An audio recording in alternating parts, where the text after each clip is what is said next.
Here's how to merge two or more Google Docs into a single document using a free Google Drive add-on. Go to drive.google.com. Click the Settings gear icon at the top right and select Settings.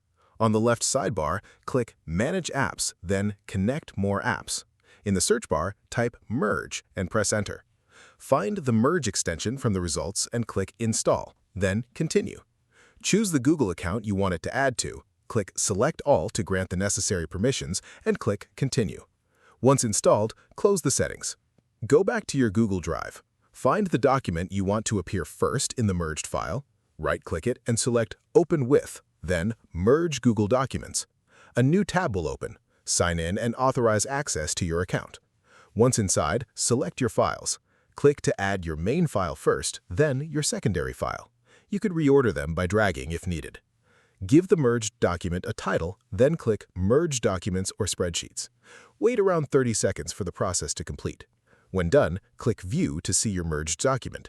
Open it with Google Docs to review or save it to your computer in your preferred format. If this helped you out, hit that subscribe button for more straight-to-the-point tutorials on Step by Click.